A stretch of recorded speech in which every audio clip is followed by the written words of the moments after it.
प्रिय दर्शकों, आप सभी को बहुत बहुत धन्यवाद और शुभकामनाएं जो आप चमत्कारी हनुमान मंदिर के YouTube चैनल को पसंद करते हैं और देखते हैं। आज मैं आपको फिर से एक बार अरावली पर्वतमाला की गगनचुंबी पहाड़ियों के बीच लेकर के आया हूँ।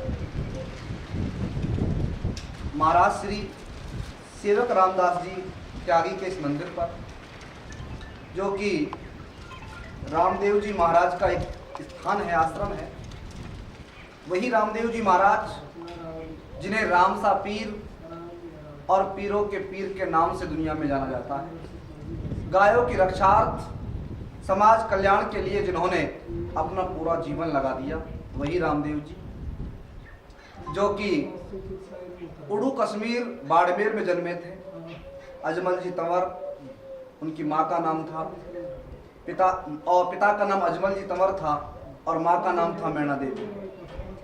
उन्हीं की कोख से जन्मे थे और भक्ति और शक्ति का चमत्कार उन्होंने आम लोगों को दिखाया और समाज का कल्याण किया। आज मैं आपको यहाँ लेकर के आया हूँ सेवक रामदास जी त्यागी के इस मंदिर पर। ये महाराज जी कौन हैं, मैं आपको जानकारी देना चाहूँगा। लक्ष्मणगढ़ कस्बे के पास एक गांव है खुडियाना, और खुडियाना आश्रम में एक भव्य मनोरम सुंदर आश्रम बना हुआ है महात्मा श्री कमलनाथ जी का। कमलदास जी महाराज इस समय शरीर त्याग चुके हैं और उनके शरीर त्यागने के बाद उनकी जो पगड़ी बंधी गई थी, वह पगड़ी उनके ज्येष्ठ शिष्य को बांधी गई थी।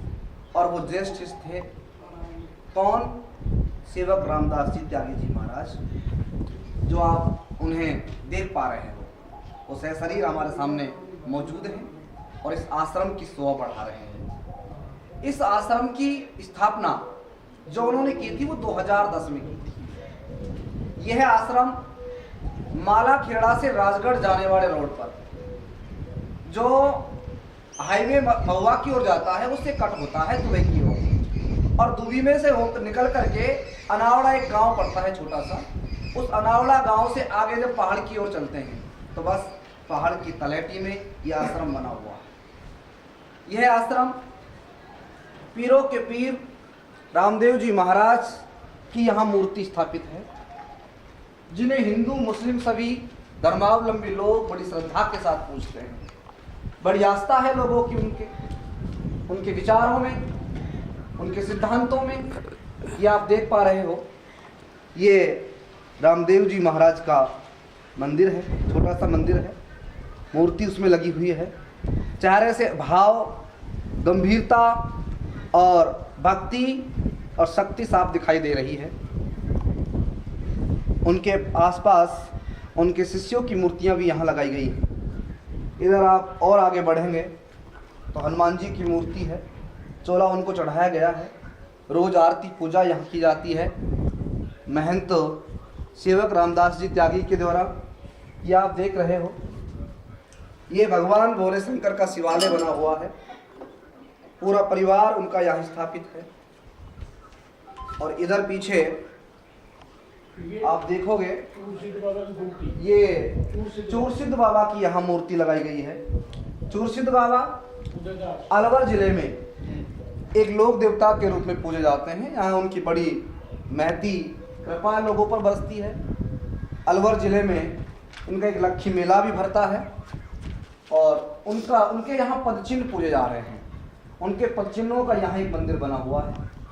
इधर महाराज जियों के रहने के लिए, साधु संतों के रहने के लिए आवास के कक्ष बने हुए हैं। सारी सुविधाएं यहाँ हैं। ये महाराज जी का आवासीय स्थल है जहाँ महाराज जी रहते हैं। यहाँ रोज पक्षियों के लिए दाना चुगा की व्यवस्था की जाती है। रोज लगभग 1 बोरी अनाज पक्षियों को डाला जाता है ताकि उनका पेट पल सके, पेट भर सके।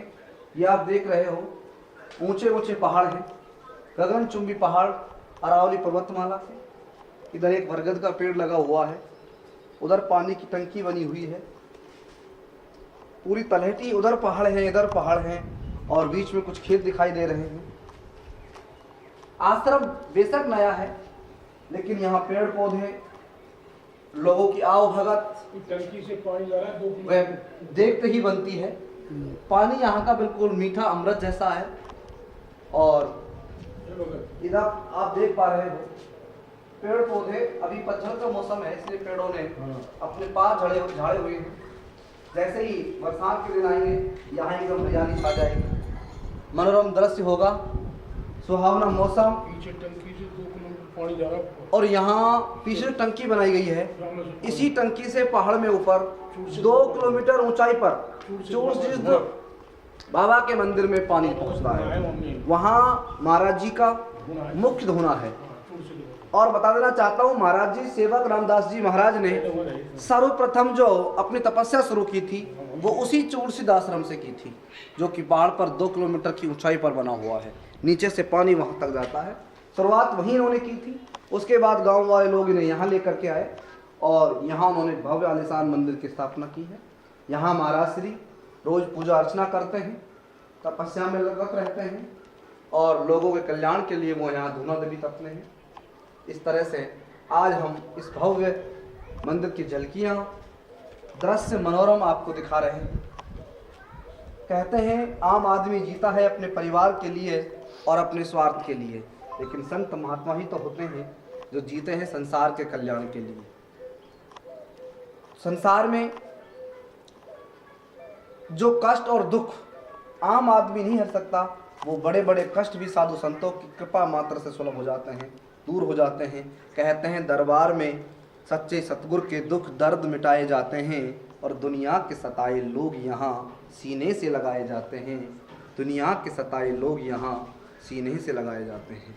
संत समागम हरि कथा तुलसी दुर्लभ दोए। संतों का दर्शन, हरि की कथा, ये तुलसीदास जी ने भी दुर्लभ बताई। उन्होंने बताया कि अपना आचार व्यवहार संयमित रखें, महापुरुषों के सानिध्य में रहें, संतों के प्रवचन सुनते रहें। बस गुणगान मात्र से, संतों की कृपा दृष्टि मात्र से व्यक्ति का कल्याण हो जाता है। मुझे उस दीवार पर लिखी हुई तुलसीदास जी महाराज की पंक्ति दिखाई दे रही है। बड़े अच्छे भाव वहाँ पर लिखे गए हैं और कहा गया है कि पर धन पत्थर मानिए पर तिरिये मात समान, इतने पर हरि ना मिले तो तुलसी व्यर्थ जहान, तुलसी व्यर्थ जहान। तो आज हम यहाँ आए हैं, महाराज जी से आपका परिचय कराते हैं। ये महाराज जी कमलदास जी महाराज खुड्याना के ज्येष्ठ शिष्य हैं। उनकी पगड़ी रस्म महाराज जी को ही हुई थी। आज आपसे उनसे मिलाता हूँ, उनके मुखार बिन से हमें सुनने को मिलेगा। तो महाराज जी अपना परिचय बताएं थोड़ा। परिचय तो क्या है, मैं लीली है अपना गाँव को जन्मभूमि। दूर भाई हमारे एक जगह मकान है पास ये परली कॉलोनी में, हमारी बड़ी कॉलोनी मकान है। अच्छा, साथ साथ सेवाएं। तो आप पहले कमलदास जी आश्रम पर रहते हैं? वहीं जाते थे दोनों, ये भी वहीं। अच्छा, सुभाष गिरी जी महाराज और आप एक साथ रहते थे? पूरा जीवन भर वहीं निकला हमारा। अच्छा, साधु संत महात्माओं की सेवा में और भक्ति में बीता है। तो आप यहाँ कब आए थे? 10 में बताया नहीं। अच्छा, 2010 में आप यहाँ आए थे? 10 में घोड़ा चलाया था। अच्छा, आपने दोनों तक आया घूमने था और ये मेरे को जगह अच्छी लगी। जगह अच्छी लगी तो आपका मन यहाँ रम गया। बिल्कुल बिल्कुल। फिर चले गए, मैं गद्दी पे वापस वहीं चले गया, लेकिन ये जगह अच्छी लगी। तो अब यहाँ आप अच्छे सुकून के साथ रहते हैं। शत्रुघ्न दास जी को देखे, शत्रुघ्न दास जी जो है मेरी जगह, जी जी, उनको हमारी मर्जी से आश्रम देके फिर हम ही करा। वहाँ भीड़ भाड़ ज़्यादा, अब यह एकदम मेरे को शांति है बहुत ज़्यादा। सबसे बड़ा सुख है शांति, ये है और हमको ऐसा ही चाहिए जगह। बिल्कुल, मेरे को शांति है, जन्मभूमि है, वहाँ पूरा जीवन भर रहे हैं तो लोकलिटी ज़्यादा हो जाती है। बिल्कुल सही बात है। शांति जीवन का सर्वोपरि मकसद है।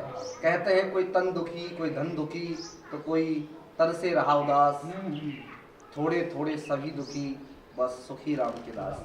जो राम के चरणों में आ गए, राम के अनुरागी हो गए, सच्चा सुख वही है। कोई कहता है कि धन जोड़ करके हम मकान बना लेंगे, महल बना लेंगे, लेकिन सच कुछ नहीं है, वो मृत तृष्णा है। कहते हैं कोई कहता है हम सोने के महल बनवाएंगे और कोई कहता है हम दिल्ली के बादशाह बन जाएंगे, लेकिन अरे मनुष्य तेरी क्या औकात है, 4 दिन की चांदनी और फिर अंधेरी रात है। कुछ नहीं है संसार में, माया भ्रम है। इसके लिए बोला है भक्ति जननी है ज्ञान की, मुक्ति दान दाता। बिल्कुल, भक्ति रहित जो कछु सो सब असत्य सम। ये जो भी संसार दिख रहा है सब सत्य है। साथ में सिर्फ हरि का भजन जाएगा या सेवा कर लोगे जो अपने साथ जाएगा। लेकिन पाप और पुण्य दोनों ही बंधन का कारण है, दोनों ही भोगने पड़ते हैं। दोनों में अनासक्त रह के और परमात्मा का भजन जो गुरु ने मंत्र दे दिया, बस उसका जाप करता रहे, ऑटोमेटिक चलता रहे। इस प्रकृति के बारे में यह ना सोचे ये बनाऊं ये दो, बिल्कुल ना, ये तो सब संसार लगा हुआ है। साधु संतों को सिर्फ अपने भजन से मतलब होना चाहिए। आने वालों का स्वागत, आओ महाराज प्रसाद पाओ, भोजन करो, जो भी जो अपने पास है उसको निकाल के दे दो, ठीक है। ये तो है सत्य, मतलब भक्ति सत्य, भक्ति का अलावा झूठ है। बिल्कुल। तो महाराज जी ने जो भी प्रवचन में आपको सुनाया, और भक्ति नौ बस प्रकार की तुलसीदास जी की एक पंक्ति में प्रश्न करूंगा हाँ। कि वारी मते धृत होत है सिक्ता तेवर तेल, पर बिन हरि भजन न उतरई, ये सिद्धांत अपनी, ये नहीं सिद्धांत। ये सिद्धांत सर्वोपरि है। तो जय हिंद, जय भारत। हमारे महाराज जी का भी